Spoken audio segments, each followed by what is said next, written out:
Hi hello, ഇന്ന് നമുക്കൊരു വഴുതനങ്ങ ഫ്രൈ ഉണ്ടാക്കിയാലോ. അതിനായി 2 വഴുതനങ്ങ എടുത്തിട്ടുണ്ട്.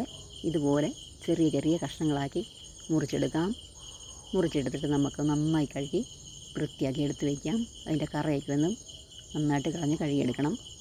ഇനി നമുക്കൊരു മസാല തയ്യാറാക്കിയെടുക്കാം. ആ മസാലയ്ക്ക് വേണ്ടി ഒരു ചെറിയ കഷ്ണം ഇഞ്ചി വേണം.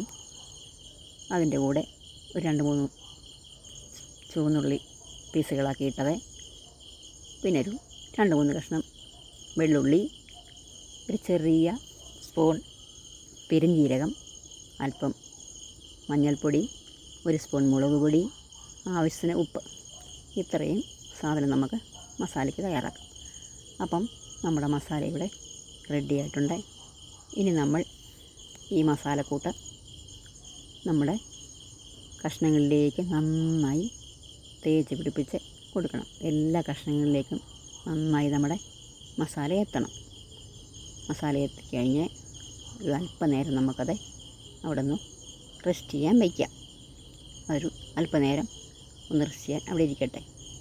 ഈ വഴുതനങ്ങ കറിയും തോരനും ഒക്കെ ഇഷ്ടമില്ലാത്തവർക്ക് ഈ ഒരു ഫ്രൈ ചെയ്ത് നോക്കാവുന്നതാണ്. ഇതെല്ലാവർക്കും ഇഷ്ടപ്പെടും. ഇനി നമുക്കത് ഒന്ന് ഫ്രൈ ആക്കി എടുക്കാം. ഒരു പാൻ വെച്ചു. പാനിലേക്ക് അല്പം വെളിച്ചെണ്ണ ഒഴിച്ചു കൊടുത്തു.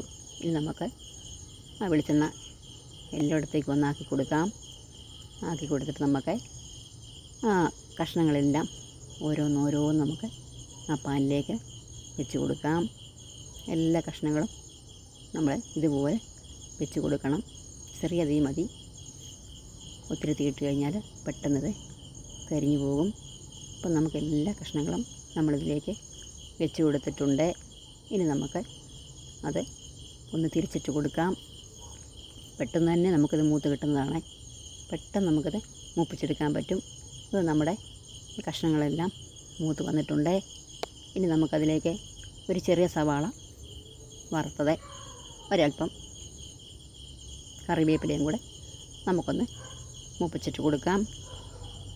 നമ്മുടെ വഴുതനങ്ങ ഫ്രൈ ഇവിടെ റെഡി ആയിട്ടുണ്ട്. എല്ലാവർക്കും ഇഷ്ടപ്പെടുന്ന റെസിപ്പിയാണത്. എല്ലാവരും ചെയ്ത് നോക്കുക. ഈ വീഡിയോ ഇഷ്ടമായെങ്കിൽ എല്ലാവരും ലൈക്ക് ചെയ്യുക, കമൻറ്റ് ചെയ്യുക, ചാനൽ സബ്സ്ക്രൈബ് ചെയ്ത് സപ്പോർട്ട് ചെയ്യുക.